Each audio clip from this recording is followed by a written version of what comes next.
একটা কথা বলি বাবা, সোশ্যাল মিডিয়াতে কিছু মৌলবি বেরিয়েছে আমাদের আহলে সুন্নাত ওয়াল জামাতকে বদনাম করার জন্য, হানাফি মাযহাবকে বদনাম করার জন্য। এরা হাজার রকম পাইতারা করে যে হানাফি মাযহাবকে কোন রকম করে বদনাম করা হোক। তবে আলহামদুলিল্লাহ আমরাও মাদ্রাসায় পড়াশোনা করেছি, আমরাও ইলম অর্জন করেছি। ওদের মধ্যে কেউ ডাব চুরি করে, কেউ রাজমিস্ত্রি করে, কেউ কম্পিউটার চালিয়ে, কেউ বিমল দাসের বেটা, কেউ তিরঙ্গা দাসের বেটা, কেউ আপনার তুলসী দাসের বেটা, মুচির বেটারা বাংলা পড়ে বক্তা হয়েছে। আমরা মাদ্রাসায় 15 বছর মেহনত করে বক্তা হয়েছি, মাটিতে শুয়ে থেকেছি। এমন একটা জামানা ছিল বাবা, কষ্ট করে, কারেন্ট ছিল না, ল্যাম্প জ্বালিয়ে পড়াশোনা করেছি, মোমবাতি জ্বালিয়ে পড়াশোনা করেছি। তারপরে 10টা গলা লাইট গেলা উঠেছিল, ওইগুলো লাইট জ্বালিয়ে টেঙে দিতাম, তারপরে আমরা পড়াশোনা করতাম। পরীক্ষার টাইমে তো সারা সারা রাত্রি পড়তাম, ফেল হয়ে গেলে মাদ্রাসা থেকে বের করে দিবে। এত মেহনত করে এসে আমরা বক্তব্য দিচ্ছি। আর কিছু লোক আছে বাংলা দুটা বই পড়ে আমাদের বিরুদ্ধে ভিডিও বানাচ্ছে, এত নম্বর হাদিস, এত নম্বর হাদিস। তোর বাপের বেটা থাকলে হাদিসটা পড়ে শোনা না, মানে এর নাম্বার পড়েছে, হাদিস পড়েনি। এরা আবার ফাতাওয়া আলমগীর ভুল ধরতে যাচ্ছে। আমি চ্যালেঞ্জ দিয়ে বলছি, জলঙ্গির বিমল দাসের বেটা হোক আর কলকাতার রাজমিস্ত্রি হোক, ফাতাওয়া আলমগীর যদি এক পৃষ্ঠা, ওকে দেখিয়ে দেবো, পৃষ্ঠা তো দূরের কথা, একটা লাইন যদি শুদ্ধ ভাবে পড়ে দেয়, আমি তাদের গোলামি কবুল করতে রাজি আছি। ঢং নাই। বাংলা কিতাব কোথায় কিনেছে আছে এইভাবে, তো ঘুরিয়ে ঘুরিয়ে বলছে এইভাবে আছে। এবার কি বলছে যে হানাফিদের কিতাব ফাতাওয়া আলমগীরিতে 80% মাসলা ভুল আছে। ওই কিতাবের মধ্যে লেখা আছে যে কেউ যদি বিসমিল্লাহ বলে কুকুর জবাই করে তো কুকুরের ব্যবসা করা জায়েজ আছে, বলে যে না। তোর উত্তর তো লাগবে কি? আমাদের একজন বহুত বড় আল্লাহর ওলি, আল জামিয়াতুল আশরাফিয়া, ভারতের সবচাইতে বড় সুন্নিদের মাদ্রাসা। এই মাদ্রাসার প্রতিষ্ঠাতা হুজুর সরকার হাফিজে মিল্লাত रहमतुल्लाह अलैह বলছেন, किसी को छेड़ो मत, अगर छेड़ दे तो उसे छोड़ो मत। কাউকে কিছু বলিও না, যদি বলে দেয় ওকে ছাড়িও না। তো আমরা যদি জবাবটা দিই তো অত খারাপ লাগার কথা নাই, কিন্তু ওই তো আঙ্গুল আগে করেছে না, কি বলে, কারি কাটতা নেই উংলি পাকাড়তা নাই। তো জবাব তো দিতে হবে। চলেন বিরাদ ইসলাম লা মাযহাবিদের কিতাবের মধ্যে কি আছে একটু লক্ষ্য করে শুনেন। আহলে হাদিস লা মাযহাবিদের বড় ইমাম ও মুহাদ্দিস, যার নাম হচ্ছে আল্লামা ওয়াহিদুজ্জামা। আহলে হাদিসদের ইমাম ওয়াহিদুজ্জামা কানজুল হাকাইক কিতাবের 13 পৃষ্ঠার মধ্যে লিখছে, खिंजीर पाक है, खिंजीर की हड्डी, पुट्ठे, खुर, सिंग, थुतनी सब पाक है। बोलते सुआर हलो पाक, सुआरेर हड्डिओ पाक, सुआरेर चर्बिओ पाक, सुआरेर रगो पाक। তাহলে তোর নিকটে বেটা কলকাতার ভেড়া রাজমিস্ত্রি, তোর বাপ লিখছে সুয়ার পাক, তো আমাদের কিতাবে কুকুর বিক্রি করা জায়েজ লিখা থাকলে তোর তো ব্যথা হওয়ার কথা নয়, না কি বলেন? শুধু তাই নয়, আগে চলেন। আহলে হাদিসদের এই ওয়াহিদুজ্জামার চাইতেও বড় ইমাম, যার নাম হচ্ছে সিদ্দিক হাসান খা ভোপালী, সে নিজের কিতাব বদরুল আহিল্লা পৃষ্ঠা নাম্বার 16 মধ্যে কি লিখছেন, खिंजीर के हराम होने से उसका नापाक होना हरगिज साबित नहीं होता। खिंजीরের মাংস খাওয়া হারাম, তবে খিনজির হলো পাক। আগে চলেন পৃথিবীর মুসলমান, তাদের ওই ইমাম ওয়াহিদুজ্জামা নুজুলুল আবরার কিতাবের প্রথম খণ্ডের মধ্যে লিখতেছে, কি লিখতেছে, लोगों ने कुत्ते और खिंजीर और उसके झूठे के मुतालिक इख्तिलाफ किया है, ज्यादा राजे ये है कि उसका झूठा पाक है, और ऐसे लोगों ने कुत्ते के पेशाब पाखाने के मुतालिक इख्तिलाफ किया है। हक बात ये है कि उनके नापाक होने पर कोई दलील नहीं। बोलছে মানুষেরা কুকুর, খিনজির, এদের গোশতের ব্যাপারে, মাংসর ব্যাপারে আর এদের জুঠার ব্যাপারে মানে ইখতিলাফ করেছেন, কেউ বলেছেন পাক, কেউ বলেছেন নাপাক। তো আহলে হাদিসদের নিকটে সবচাইতে গ্রহণযোগ্য মত হচ্ছে কুকুরের পেশাবও পাক, সুয়ারের পাখানাও পাক। আর কুকুর আর সুয়ার যদি ভাতের হাঁড়িতে মুখ দিয়ে দেয়, রুটি রাখার সামানে মুখ দিয়ে দেয়, তো সুয়ারের জুঠাও পাক, কুকুরের জুঠাও পাক। তারপরে লিখছে এদের পেশাবও পাক, এদের পাখানাও পাক। তো বেটা আমাদের ফাতাওয়া আলমগীরের পূর্বে তোর বাপের কিতাবটা পড়েলে না, কি বলেন? জি না, আপনাদের এলাকাতে যদি আসে তাহলে একে কুকুরের পেশাব আর পাখানা খাওয়াবেন, তোদের নিকটে পাক আছে তুই খা। আগে চলেন বিরাদ ইসলাম, কসম খোদার আমরা জবাব দিতাম না।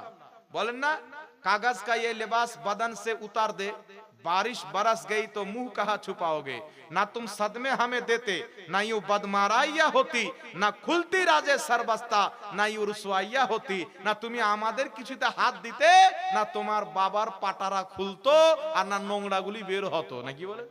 এতদিন তো আমরা বলিনি। আগে চলেন বিরাদর ইসলাম, আহলে হাদিসদের বড় ইমাম নবাব সিদ্দিক হাসান ভোপালী নিজের কিতাব বুদরুল আহিল্লার মধ্যে লিখতেছে, কি লিখতেছে? গাধি কুতিয়া আর সুয়ারনি কা দুধ পাক হে।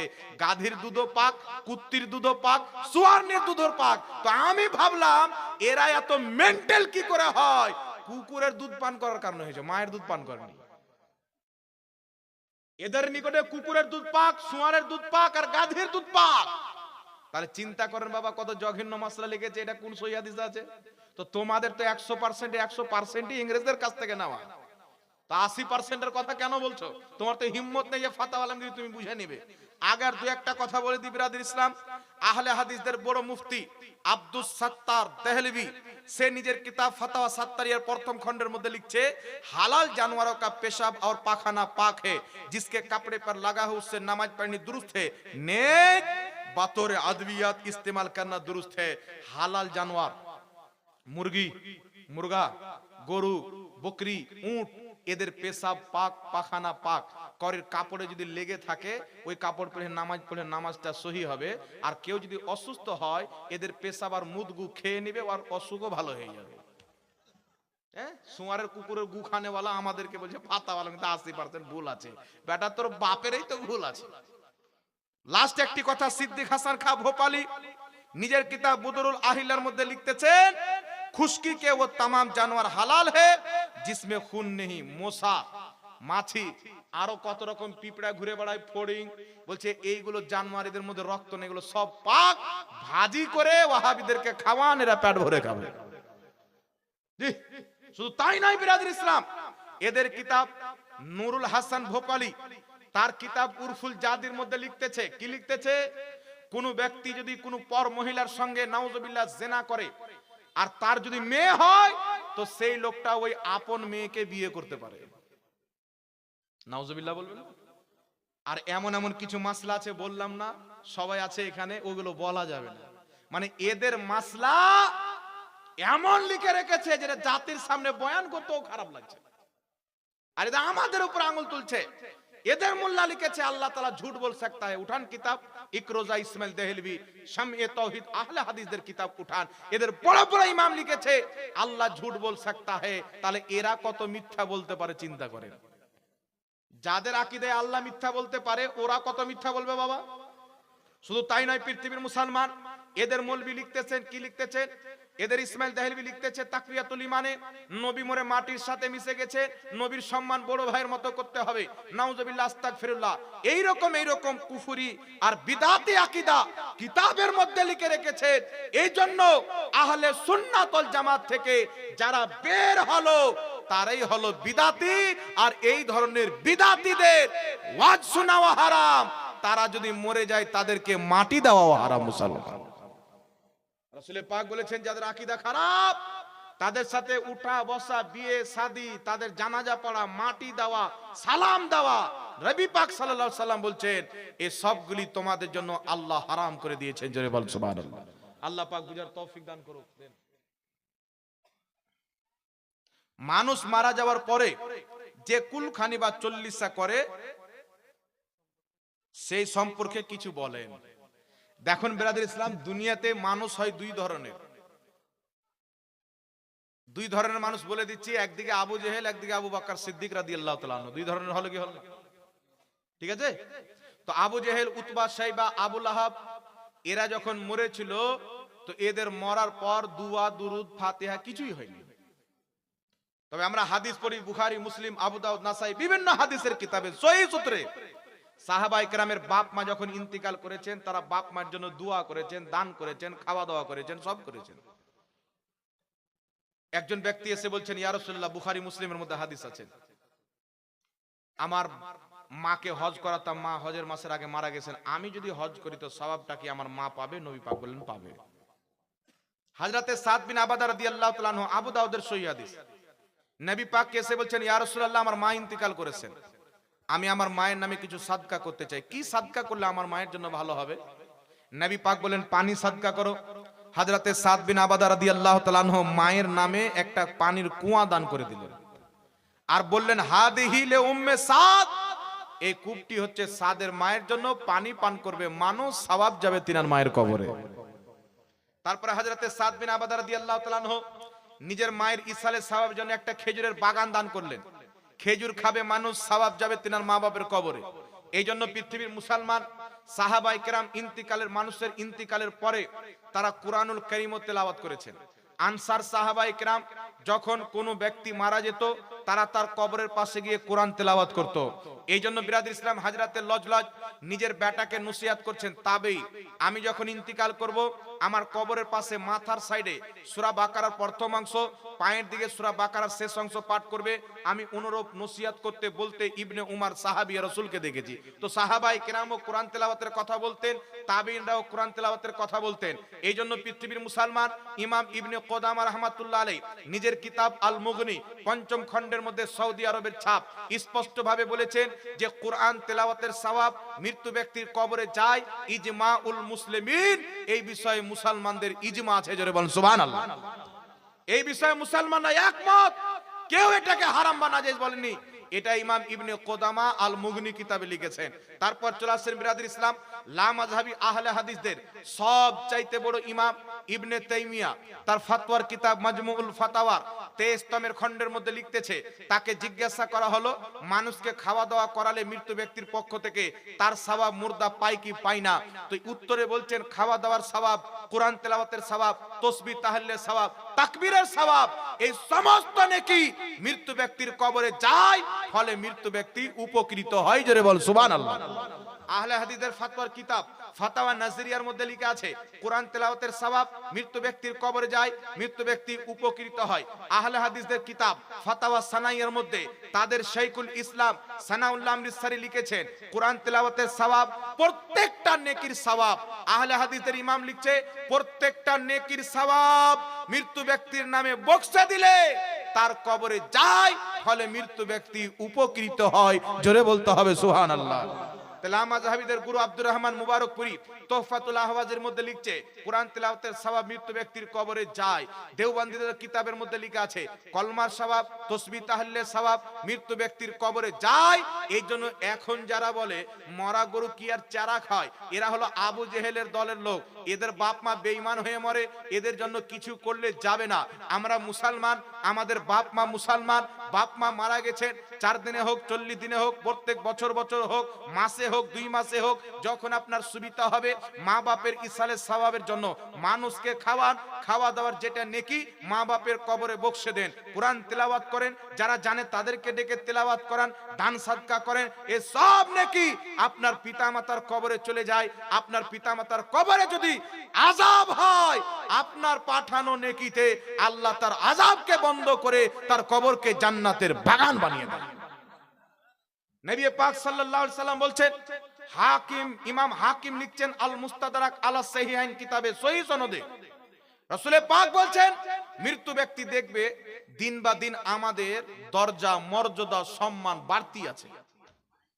তো মৃত্যু ব্যক্তিরা আল্লাহকে বলবে আল্লাহ আমরা তো মরে গেছি, নামাজ পড়তে পারি না, রোজা রাখতে পারি না, দান করতে পারি না, সাদকা করতে পারি না, তো আমরা তো মরে গেছি, তো আমাদের এত সম্মান বাড়ে কি করে দিন বা দিন?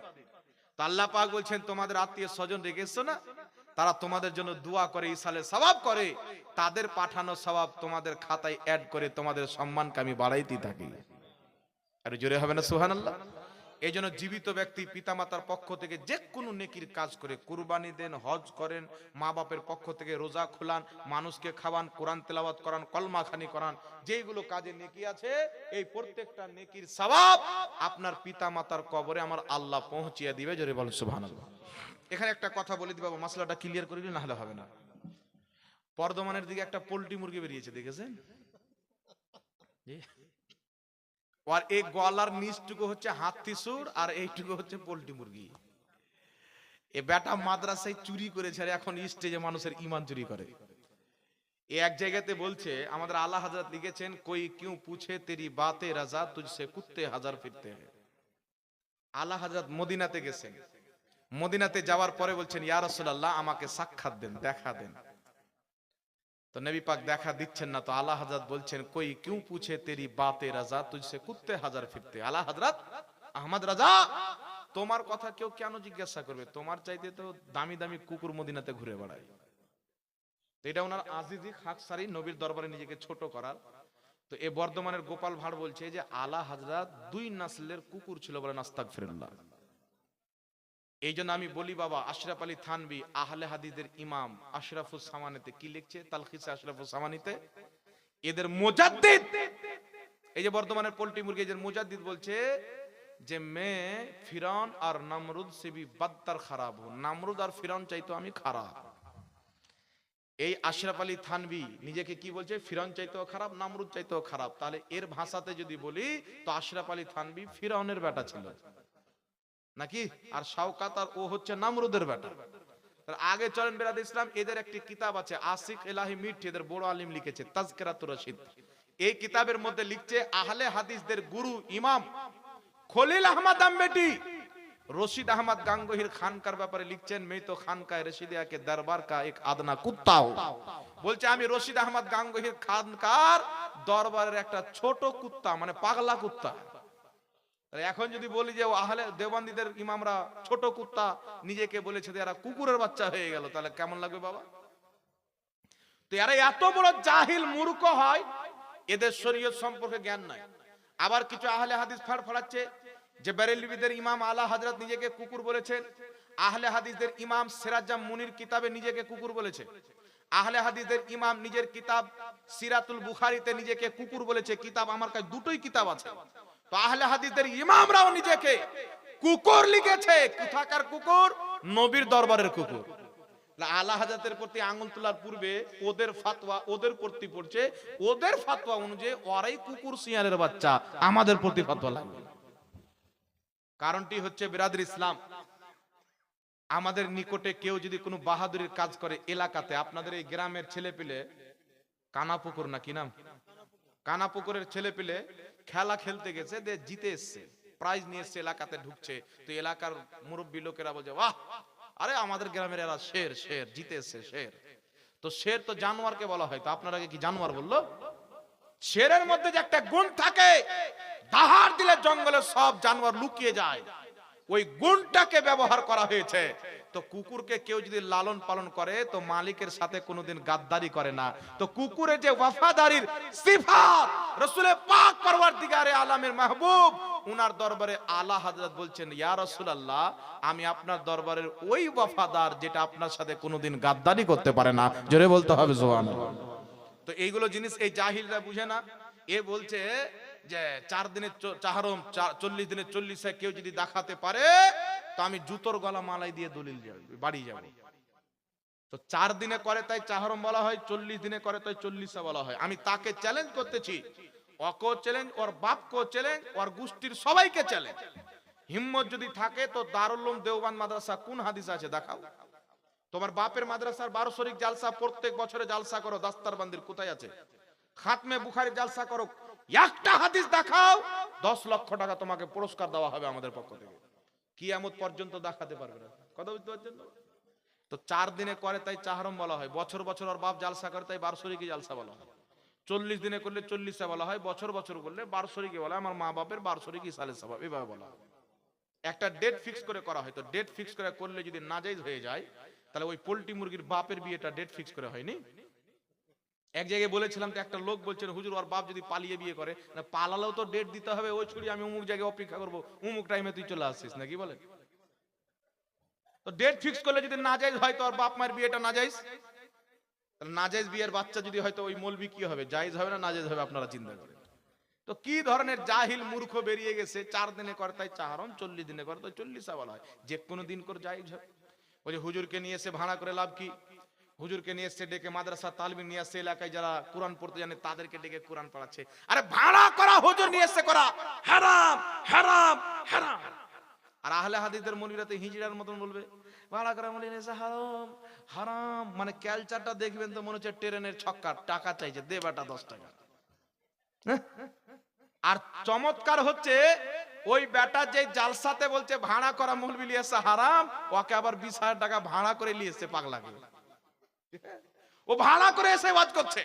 ওর বাপের মসজিদের ইমামটাও ভাড়া করা, ওর বাপ মরলে জানাজা পড়াচ্ছে ভাড়া করা ইমাম, বিয়ে পড়াচ্ছে ভাড়া করা ইমাম, নামাজের জন্য ডাক দিচ্ছে ভাড়া করা ইমাম, সব ভাড়া করা ইমামে হয়ে যাচ্ছে। আর বাপ মায়ের দোয়া করতে একটা আলিম নবীর ওয়ারিসকে ডেকে নেবে ভাড়া করা হুজুর লিয়েছে, লাভ কি? তো তোর মতন কুত্তাকে যারা জালসায় ডাকে ওরাও কুকুরই হবে তাহলে, না কি বলেন? তোকে তো টাকা দিয়ে ডাকছে, তুই তার বিনা টাকাতে আসিস না। তো তুই তো একটা রেট করে আসছিস যে 20,000 নেবো, 25,000 নেবো। কিন্তু আমরা আহলে সুন্নাত ওয়াল জামাত কোন ব্যক্তির বাড়ি ইসালে সাওয়াবের মাহফিলে দুয়াতে যদি শরীক হয়, আমাদের কোন মৌলবি বলে না যে 20,000 টাকা লাগবে, বলেছে? আপনারা তো করেন, বলেছেন কি? তাহলে কত বড় জাহিল দেখেন বাবা। মৌলবি সাহেবকে ডাকে, তালবিলিংকে ডাকে, পড়াশোনা করছে, খুশি হিসাবে 100, 200, 500, 1000 যা পারে খুশি হিসেবে দেওয়া, এটা নবীর সুন্নাত, ইনাম। একে ভাড়া বলে না। কথা বুঝতে পারছেন? তো যদি এটাকে ও নাজায়েজ বলে দেয়, তাহলে ওর জালসা করতে আসে টাকা নিয়ে ওর জালসা শোনাওয়া হারাম। ওর মসজিদের ইমাম 10,000 বেতন দিচ্ছে, ওর পিছনে নামাজ পড়াওয়া হারাম। ওর মা বাপের বিয়ে পড়েছে, বিয়েটাও হারাম। লাস্টে দেখা যায়, আল্লাহ পাগলাদেরকে বুঝার তৌফিক দান করুক, সকলে পড়ুন আল্লাহুম্মা আমিন। কোরআন ছিঁড়ে গেলে কি করতে হবে? কোরআন যদি ছিঁড়ে যায়, তাহলে সেই কোরআনকে সুন্দর করে মাটিতে দাফন করতে হবে। বুঝতে পারছেন? কিছু গাধা মৌলবি বেরিয়েছেন, এদের কোরআন ছিঁড়ে গেলে কি করতে হবে আলাদা ব্যাপার। কোরআন যদি চমৎকার সুন্দর হয়ে থাকে, তো এদের নিকটে বিনা উজুতে ছুঁইতে পারে। মা বোনেরা যে অপবিত্র অবস্থায় থাকে, তো অপবিত্র অবস্থায় কোরআন ধরে পড়বে। কত বড় দাজ্জাল কানা, জুতা মারে গিয়ে মারেন এগুলো মৌলবিকে। সমাজকে নষ্ট করে ধ্বংস করে দিচ্ছে, কোরআন পাকের আজমাতকেও শেষ করে দিচ্ছে। আল্লাহ পাক বলছে লা ইয়ামাসসুহু ইল্লাল মুতাহহারুন। আল্লাহ পাক কোরআন পাকে বলছেন এই কোরআনকে স্পর্শ করবে না যারা বিনা উজুতে থাকবে, উজু করনে ওয়ালাই স্পর্শ করবে।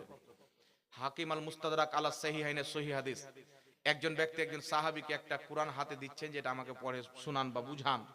তো তিনি বলছেন দাঁড়াও, উজু করে নি, আমার উজু নাই। উনি উজু করলেন, তারপরে কোরআন ছুঁলেন। এই জন্য বিনা উজুতে কোরআন ছোঁয়া এটা জায়েজ নয়। উজু করে কোরআন ছুঁইতে হবে, পাকও হতে হবে, আবার উজু করাও লাগবে। আর বিনা উজুতে ছুঁইবে, নাপাক অবস্থায় ছুঁইবে, এগুলো ইহুদি খ্রিস্টানদের চক্রান্ত। আমেরিকা ইসরায়েলের সহযোগিতায় এই ওয়াহাবি কাটমুনসিরা করছে। এদের থেকে জাতির ঈমান বাঁচানো সবচাইতে বড় দায়িত্ব। আল্লাহ হেদায়েত দান করুক, সকলে পড়েন আল্লাহুম্মা। আর এখানে একটা কথা আর বলি, আপনারা সোশ্যাল মিডিয়ার মাধ্যমে আহলে সুন্নাত ওয়াল জামাতের আলিম ওলমার বক্তব্য শুনবেন। আমি কিছু চ্যানেলের নাম আপনাদেরকে বলে দিচ্ছি: এইচপি ডিজিটাল সাউন্ড, তারপরে Ansar sound Gobra, BRB Islamic TV, MSD Sunni media, সুন্নি আদর্শ। এইগুলো চ্যানেলকে আপনারা সাবস্ক্রাইব এবং ফলো করে রাখবেন। এখান থেকে আপনারা ধর্মীয় জ্ঞান ইনশাআল্লাহ অর্জন করবেন। ঠিক আছে? নামগুলো মনে থাকবে তো? জি ইনশাআল্লাহ। আল্লাহ পাক বুঝার তৌফিক দান করুন। আর আঁজাখোর গাঁজাখোরদের মৌলবি শুনবেন না, যাদের তার ইহুদি খ্রিস্টানদের সাথে জড়িত আছে। ফাসেক কাকে বলে? দেখেন বিরাদর ইসলাম, মানুষের মাধ্যম দিয়ে গুনাহ হবে, এইজন্য আল্লাহ তাবারাক ওয়া তাআলা গুনার জন্য আবার তওবা রেখেছেন। একমাত্র নবী এবং ফেরেশতাগণের মাধ্যম দ্বারা ছোট এবং বুড়া কোনো গুনাহ হয় না। তারা হচ্ছে মাসুম, অর্থাৎ তাদের দ্বারা দিয়ে কোনো গুনাহই হবে না। বাকি মাখলুকে যত রয়েছেন তাদের মাধ্যম দিয়ে গুনাহ হতে পারে। তো কোনো ব্যক্তি যদি প্রকাশ্যে গুনাহ করে, গোপনীয় নয় প্রকাশ্যে গুনাহ করে, তাহলে এই ধরনের ব্যক্তিকে ফাসিক বলা হয়। প্রকাশ্যে গুনাহ করবে এই ধরনের ব্যক্তিকে কি বলা হয়? ফাসিক। আর সে ফাসিক ব্যক্তির ইমামতি চলে না। বুঝতে পারছেন কি পারেন না? তো এই ধরনের ব্যক্তিকে ফাসিক বলে, যে ব্যক্তি প্রকাশ্যে গুনাহ করে। আর বেশি কিছু বলবো না। একটা কথা বলার ছিল, নবী পাকের বাপ মাকে যারা জাহান্নামী বলে, এদের একটু অপারেশন করার দরকার আছে না নাই? কথা বলে। আমাদের নবীর বাপ মা জান্নাতি না জাহান্নামী? কোনো সন্দেহ আছে কি? তাহলে যারা বলেন নবীর বাপ মা জাহান্নামী, এরা জান্নাতে যাবে কিনা সন্দেহ আছে নাকি? সন্দেহ মানে কনফার্ম আছে যে জাহান্নামে যাবে। তো নবী পাক সাল্লাল্লাহু তাআলা আলাইহি ওয়া আলিহি ওয়াসাল্লামকে যারা জাহান্নামী বলে, তাদের ভাটার পুঁজি হলো মাত্র একটা হাদিস। হাদিসটা হচ্ছে সহিহ মুসলিমের মধ্যে। আমি হাদিসটা আপনাদেরকে বলে দিচ্ছি। সহিহ মুসলিমের হাদিস নাম্বার হচ্ছে 203 নম্বর হাদিস। নবী পাক সাল্লাল্লাহু আলাইহি ওয়াসাল্লামকে একজন ব্যক্তি জিজ্ঞাসা করলেন, ইয়া রাসূলুল্লাহ ইয়া হাবিবাল্লাহ, আমার বাবা কোথায়? তো আমার আপনার নবী সাল্লাল্লাহু আলাইহি সাল্লাম উত্তরে বললেন, আবাকা ফিন্নার, তোমার বাপ হচ্ছে জাহান্নামে। তো সেই ব্যক্তি দুঃখিত হলো। তো রাসূল পাক সাল্লাল্লাহু আলাইহি সাল্লাম বললেন, ইন্না আবি ওয়া আবাকা ফিন্নার, তোমার বাপ আমার বাপ দুইজনই জাহান্নামে। এটা সহিহ মুসলিমের হাদিস। এই হাদিসকে নিয়ে কিছু ওয়াহাবি মতের গাধা মৌলবি, গাঁজা না খেয়ে মাতাল, এ খ্যাপা মৌলবি বলে যে নবী পাকের বাপ মা জাহান্নামী। তো এখানে বাপের কথা আছে, মায়ের কথা নাই। দ্বিতীয় নাম্বার হচ্ছে হাদিসের হয়েরও জ্ঞান এই লামা জাবিদের কাছে থাকে না, আর নাম রেখেছে আহলে হাদিস। যেমন কোন ব্যক্তি যদি চুরি করে, সুদ খায়, আর নাম যদি রেখে লাই মোহাম্মদ হালাল শেখ, তো আশ্চর্য হবে না? খাচ্ছে হারাম আর নাম হলো হালাল। টাকা চুরি করে, নাম হলো নামাজি শেখ, চুরি করে আর নাম হলো নামাজি। তো অনুরূপ ওইভাবে এদের হাল, হাদিসকে অস্বীকার করে আর নাম আহলে হাদিস। এই জন্য পৃথিবীর মুসলমান এই হাদিস দিয়ে কিয়ামতের সকাল পর্যন্ত কোন লামাযহাবী নবীর বাপকেও জাহান্নামী প্রমাণ করতে পারবে না, নবী মুস্তাফার মাকেও জাহান্নামী প্রমাণ করতে পারবে না। আগে আমি আপনাকে বলে দিচ্ছি, কুরআনুল কারীমের মধ্যে আল্লাহ পাক বলেছেন মুশরিক হলো নাপাক, ইন্নামাল মুশরিকুনা নাজাসুন, নিশ্চয়ই মুশরিক হলো নাপাক। আর রাসূল পাক সাল্লাল্লাহু আলাইহি সাল্লাম বলেছেন, আমি পবিত্র ব্যক্তিদের পুস্তের মাধ্যম দিয়ে, পবিত্র ব্যক্তিদের রেহেমের মাধ্যম দিয়ে পবিত্র ব্যক্তি হয়ে হয়ে আমি দুনিয়াতে এসেছি।